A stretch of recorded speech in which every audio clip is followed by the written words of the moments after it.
अजून एक काम आहे, सांगलीकरांनो, काम जरा अवघड आहे. म्हणलं तर अवघड आहे, म्हणलं तर सोपं आहे. त्याला पैसे नाही लागत, पण तुम्हाला 100 वर्ष जगायचं असेल तर ते काम तुम्हाला करावं लागेल. पैसे नाही लागत,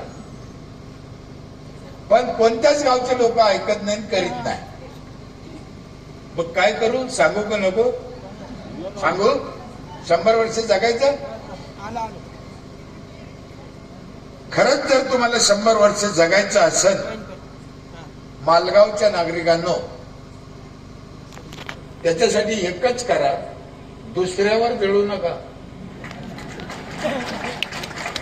का जळते लोक दुसऱ्यावर, मला काय अजून कळत नाही. चांगलं राहा, चांगलं करा, चांगलं खा, संपलं. आमच्या इथे काय, तुम्ही येऊन बघा, कधी आले तर. ताईला माझी विनंती आहे, एकदा या माझ्या गावाला. आता निवडून आल्यावर पहिली ट्रिप तिकडेच काढा, पाठवून द्यायला. 10-5 महिला घेऊन या, 10-5 महिला घेऊन या, आणि मग मालगाव कसं करायचं ते तुम्ही ठरवा. माझं गाव पाहिल्यावर कळत तुम्हाला, रस्ते कसे, ऑफिस कसे. यावर्षी माझ्या गावात माझ्या मुलीची शपथ खाऊन सांगतो, रस्त्याला लावलेल्या नारळाच्या झाडाला, नीट ऐका, रस्त्याला लावलेल्या नारळाच्या झाडाला, म्हणजे सरकारी जाग्यावर सरकारच्या पैशाने लावलेले नारळाचे झाड, त्याला नारळ निघले 2 लाख. 2 लाख विकले नाही, पोरांनी खाल्ले. तुम्ही हिशोब करायला लागले असेल किती पैसे. 2 लाख विकले नाही, पोरांनी खाल्ले. मी दर गावात सांगतो, झाडं लावा, फळाचे लावा. मला लोक काय सांगते, साहेब रस्त्याला जर सीताफळ लावलं, पेरू लावला, आंबा लावला तर लेकरं ठेवायचे नाही. लेकरासाठीच लावा म्हणतो मी. लेकराने खाल्लं, तुमचं काय बिघडलं? एका गावात राग बोललो होतो मी, इतका जर तुम्हाला लेकराचा राग आहे, लेकरानं फळं खाऊ नये असं तुम्हाला वाटतं, मग त्या भानगडीतच कशाला गेले, काय गरज पडली होती त्याच्यावर? अरे आपल्या लेकरांना फळं खाल्ले, आनंद व्हायला पाहिजे ना. स्वतंत्र सबस्टेशन आहे माझ्या गावात. 4 नळातून पाणी येते, 4 नळातून एका घराला. धुण्या भांड्याचा नळ वेगळा आहे, जायकवाडी धरणातून नेलेलं पाणी वेगळं आहे. 3ऱ्या मजल्यावर पगार मोटरचं पाणी जातं आमचं. बाईनं खाली नाही यायचं, पाण्यानं वर जायचं. 3रं पाणी आहे, 20 लिटरचा जार एका घराला रोज एक. कोणत्याच पाण्याला पैसे लागत नाही. आणि 4थं पाणी आहे माझ्या इथे, रोज सकाळी पहाटे 5 ते 8 अख्ख्या गावाला आंघोळीला गरम पाणी येते नळाला, बाईने चुलीवर तापायचं. काहीच अडचण नाही हो ते सोलरवर पाणी तापायला. तुम्ही आंघोळी करता की नाही? आंघोळी करता ना, पाण्यानंच करता. आम्ही पाण्यानं करतो. फक्त तुम्ही वीज चोरून किंवा लाकडं तोडून तापिता, आम्ही सूर्यावर तापितो. कशावर? जर काही दिवसानं तुमच्याकडे सूर्य आला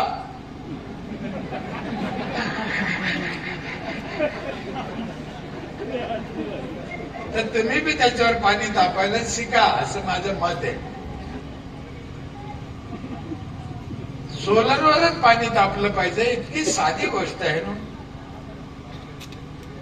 किती गोष्टी सांगावं तुम्हाला. माझ्या इथे महिलांना सॅनिटरी नॅपकिन फ्री, वायफाय सगळ्या गावच्या मोबाईलला फ्री, पिठाची गिरणी फ्री, शेवाय करणं, पापड करणं, शेवचोडा करून देणं, गोड तेल करून देणं, उसाचा रस काढून देणं, मोटरसायकल मध्ये हवा भरून देणं, गाड्या चार्जिंग करून देणं.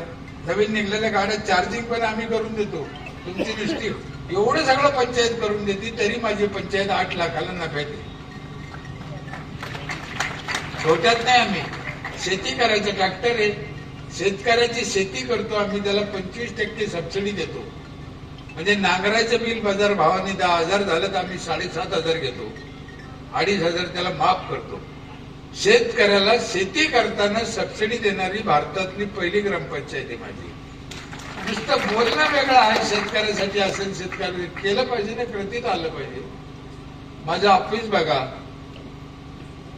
42 सीसीटीव्ही कॅमेरे 27 ठिकाणी माझ्या इथे हात धुवायला बेसिन आहे गावात, रस्त्याच्या कडीला बेसिन गुळणा करायला.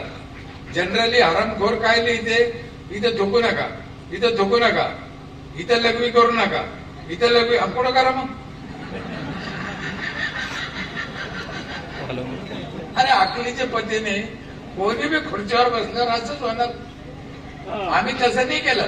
27 ठिकाणी बेसिन बसवले, प्रत्येक बेसिनवर लिहिले इथं थुका, इथं थुका.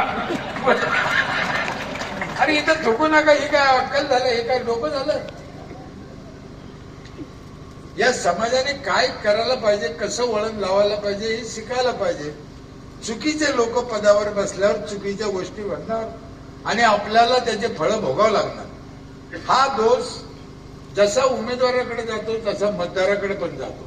आजकाल तुम्हाला आम्हाला सगळ्याला माहिती आहे, पैसे घेऊन मतदान करायचा हा जास्त झोक लोकांचा वाढल्यामुळं उमेदवार पैसा देतो, पैसा फेकतो, निवडून येतो. मग ते म्हण आहे, पैसा फेकू तमाशा देखू. जर तुम्ही निवडणुकीत पैसे घेतले तर 5 वर्षे नाही 25 वर्षे तुम्हाला 30,000 भोगावीच लागणार. तुमच्या लेकरा बाळाचं कधीही चांगलं होणार नाही, लक्षात ठेवा. म्हणून मतदाराकडून उमेदवाराकडून पैसे घेऊन मतदान करायचं नाही. तुम्हाला जो आवडतो मतदार त्याला मतदान करा. कशाला पैसा? घटनेनं आपल्याला हे शिकवलं नाही. आणि ते मतदान आहे, जसं अन्नदान आहे, कन्यादान आहे, तसं मतदान आहे. घटनेनं आम्हाला तो अधिकार दिलेला आहे आणि या घटनेचा जर आम्हाला आदर करायचा असेल तर आम्ही मतदाराचे पैसे, मतदानाचे पैसे घेतले नाही पाहिजे. काय करायचं दुसऱ्याचं आम्हाला, आम्हाला बस झालं, आम्ही आमचं करू, खाऊ, राहू. म्हणून सुतळेताईच्या या प्रचाराच्या निमित्तानं मला येता आलं, तुमच्याशी बोलता आलं. खूप बोलण्यासारखं आहे. माझ्या गावच्या अनेक गोष्टी, अनेक किस्से. मी एक गोष्ट तुम्हाला आवर्जून सांगतो राजकारणामधली.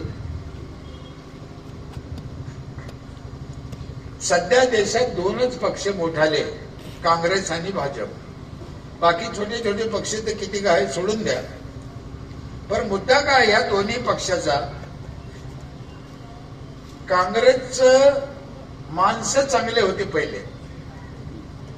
तुम्ही बघा, चांगला अभ्यास करा. काँग्रेसचे लोक माणसं चांगले होते, म्हातारे, काय लय पैसे खात नव्हते, लय भ्रष्ट नव्हते, घरच्या भाकरी आणून खात होते, राहत होते, चांगले लोक होते.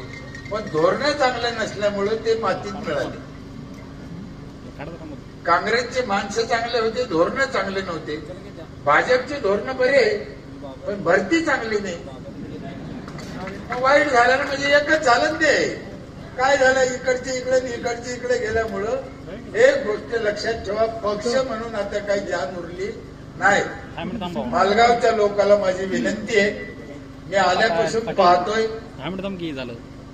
गरिद्री सारखं राहायचं, तुम्हाला शेणातल्या किड्यासारखं राहायचं का एअर कंडिशन मध्ये राहायचं, तुम्ही तुमचं ठरवा. हा योगायोगाने तुम्ही चिन्हविलय भारी आलं काही. हा ना, बघा ना, मी आल्यापासून विचार करतो की हिच्या हातून काहीतरी चांगलं गावाचं व्हायचंय. अख्ख्या गावाला काहीतरी चांगलं एअर कंडिशन मध्ये ठेवायची दिसत येते वाटत. आणि खरंच होऊ शकतो.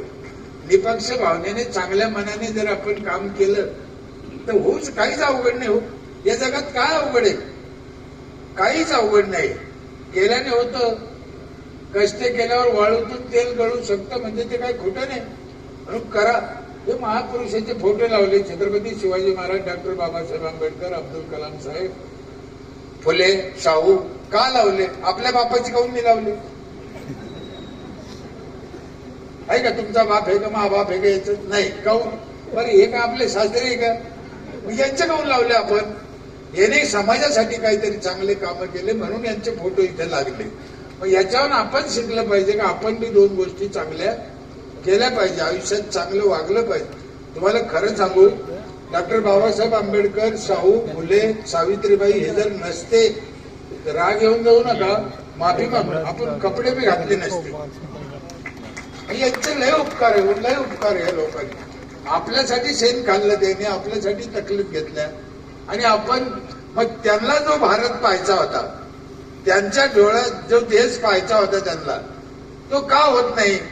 स्वार्थामुळं. आमच्या अब्दुल कलाम साहेबाला एक जणांनी विचारलं, साहेब लग्न कधी करायचं म्हणे. त्यांनी काय उत्तर दिलं माहितीये? अरे लग्नात लय वेळ जाईल म्हणे, मला एवढा कुठे टाइम आहे माझ्यापेक्षा. म्हणजे लग्न करायला टाइम नाही म्हणलं ते माणूस. देशासाठी लाज वाटायला पाहिजे आपल्याला. ते बी तर मुस्लिम होते. मी त्यांच्या घरी गेलो होतो, मी प्रत्यक्ष भेटलेला माणूस आहे. रामेश्वरला त्यांचं घर आहे. आज मी त्यांचं भाऊ मंजुरी करते. म्हणजे लग्नात 2-4 दिवस फुकट जाईल म्हणून, काम बुडत म्हणून लग्न नाही केलं आपल्यासाठी. मग हा आपल्या देशातला मुस्लिम आपल्याला दिसत नाही का? आम्ही जातीवर भांडतो, आम्ही वाईट तेवढंच पाहतो. काही एक मुसलमान वाईट असेल तेवढ्यावर बोट ठेवून चालेल का? वाईट सगळ्या जातीत आहे. कोणत्या जातीत वाईट लोक नाही? तुम्हाला शपथ खाऊन सांगतो, कोणत्याही जात वाईट नाही. नीट शब्द आहे का? कोणतीही जात वाईट नाही. वाईटच्या वाईटाची एक जात आहे आणि ती सगळ्या जातीत आहे. कोणत्या जातीत नाही ती? सगळ्या जातीने. म्हणून जातीवर भांडणं. हे पुढाऱ्यांचे भाषण ऐकतो मी मागच्या आठवड्यात ऐकत होतो टीव्हीवर. त्यांना लाज नाही वाटत नाही. ते एका पक्षावाले म्हणे आम्ही 5-6 पोरं पैदा करू, तर दुसऱ्या पक्षावाले म्हणे आम्ही 8 करू. अरे भाडव्या हो, काही दुसरे धंदे आहे की नाही तुम्हाला? काय काय विकासावर बोला ना काही. आमचे एवढे पोरं, तुमचे एवढे पोरं, आमची एवढी जात वाढली पाहिजे, तुमची हे काय? यानं विकास होणार आहे का? आपल्या देशाला ही जातीची लागलेली कीड आणि लोकाला कसं मूर्खात बनवायचं, आणि आपल्याला जर मूर्खात बनवायचं नसेल तर माझी तुम्हाला हात जोडून विनंती आहे, या शितोळे परिवारातल्या या ताईला, प्रियंका ताईला, खरंच सुशिक्षित आहे, सुशील आहे. मी सांगा असं नाही, तुम्ही पण रोज पाहता. ते दोघं भाऊ पण शिकलेले अधिकारी आहेत, चांगल्या घरातले. तुम्ही सगळ्यांनी त्यांना चांगल्या मताने निवडून द्यावं अशासाठी मी विनंती करायला त्यांच्या वतीने तुमच्याकडे आलेलो आहे. पण निवडणुकीचा बाजार न करताना गावातल्या मंडळीने चांगल्या मनाने, चांगल्या याने काम करा. आपल्याला कुणाच्या पक्षाला नाव ठेवायचं नाही, कुणा उमेदवाराला नाव ठेवायचं नाही. काही आपल्याला तो अधिकार नाही, आपल्याला काही घेणं नाही. मी पहिले तुम्हाला सांगितलं की प्रत्येकात चांगलं आहे, तसं प्रत्येकात वाईट पण आहे. म्हणून आणि जिल्हा परिषद निवडणूक, पंचायत समिती निवडणूक ही ग्रामीण भागाचा खरा विकास करायसाठी बेसमेंट आहे. इथूनच खरं चालतं. एकाळाला आमदार कोणा पक्षाचा असलं चालेल, पण जिल्हा परिषद सरपंच आपले हे जवळचे पुढारी असते, हे चांगले पाहिजे, चांगल्या मनाचे पाहिजे. यांना ग्रामविकासाची जाण पाहिजे, गावात राहणारे पाहिजे, 24 तास तुमच्यासाठी उलबैस करणारे पाहिजे. म्हणून मी पुन्हा पहिले सांगितलेले जे काही ग्रामविकासाचे मुद्दे, पाणी, झाडं, हे ते सगळ्या गोष्टी करा. नुसतं झाडं लावा भीतीवर लिहिल्यानं उपयोग होत, प्रत्यक्षात केलं पाहिजे. तुम्हाला एक गोष्ट सांगतो, ते कोरोना आलं होतं ना, कोरोना माहिती आहे ना, कोरोना आजार नव्हता. मी एकच देशात बोलणारा माणूस आहे, कोरोना आजार नव्हता. खोटी गोष्ट आहे. कोरोना काय होतं, ज्या ज्या ठिकाणी ऑक्सिजन नाही मिळाला, जिथं जिथं ऑक्सिजनचा तुटवडा झाला, तिथला माणूस गेला. म्हणजे ज्याच्या फोनची रेंज गेली तो गेला. आणि त्या फोनची रेंज कधी बी जाऊ शकते जर झाडं नसले तर. मुंबई पुण्याला जास्त लोक काहून नेले? तिथे माणसं जास्त, झाडं कमी. खेड्यात काहून लोक कमी मेले? इथे थोड्याफार झाडं आहेत आणि झाडाशिवाय पाऊस पडत नाही. माझी हात जोडून विनंती आहे गावकऱ्याला, एका माणसाला 4 झाडं लागते. तुमच्या गावची लोकसंख्या 25,000 असेल तर गावात झाडं पाहिजे 1 लाख. सकाळी मोजून घ्या. आणि सध्या जो तुम्ही ऑक्सिजन घेता हा तुमचा नाहीये, हे तुम्ही दुसऱ्याचा चोरून घेता. तुमचे जर झाडच नाही तुमच्यापाशी तर तुम्ही घेता कोणाचा? म्हणून आपल्या गावात आपले झाडं पाहिजे, स्वच्छ पाहिजे, साफसफाई पाहिजे. साफसफाई आम्हाला कळत नाही, स्वच्छता गावात नाही. एवढी घाण आहे गावोगाव, न बोललेलं बरं. इतकी घाण मी म्हणतो ना, सरपंच ती घाण कुठून जातो मग दिसत नाही का? कोणी कुठेही बांधकाम करतं, कोणी कुठेही अतिक्रमण करतं, कोणी कोणाला बोलायला तयार नाही. तर या गोष्टी जर आपल्याला टाळायच्या असेल, यांनी आतापर्यंत किती कामं केले मी पाहिलं. आरोग्य शिबिर घेतले, सैन्य दलात भरतीसाठी जे सराव करणारे पोरं त्यांना मदत केला, महिलांच्या सन्मानासाठी अनेक खेळ उपक्रम घेतले. खूप गोष्टी ते करतायत, पुढेही करते, मलाही अशी खात्री आहे. म्हणून मी पुन्हा या गावकऱ्याला विनंती करतो की मनात काहीही शंका न आणता, काहीही एकमेकाविषयी दुजाभाव न करता, चांगल्या मनाने, मोकळ्या मनाने तुम्ही मतदान करा. एअर कंडिशन त्यांचं चिन्ह आहे. 7 तारखेला निवडणूक आहे, 5ला होत्या पहिल्या ना. माझ्या आयुष्यात मी असं कधी ऐकलं नाही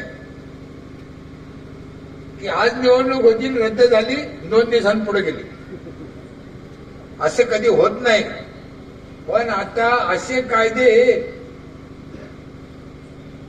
तर तुमचा आणि कायद्याचा काही संबंध नाही. राजा बोले दल आले. 12 जिल्ह्यात निवडणूक आहे, बाकीच्या जिल्ह्यात निवडणूक नाही. कारण काहीच नाही. आता सरपंचाच्या मुदती संपल्या, सरपंचाची निवडणूक नाही, सरकारी माणसं आणून बसले. माग 2 महिने झाले तेव्हा मी निवडणूक अचानक पुढे ढकलली. मी इतका मोठा नाही, पण निवडणूक आयोगाला मी सरळ विचारतो, याच्या आधी कधीही असं झालं?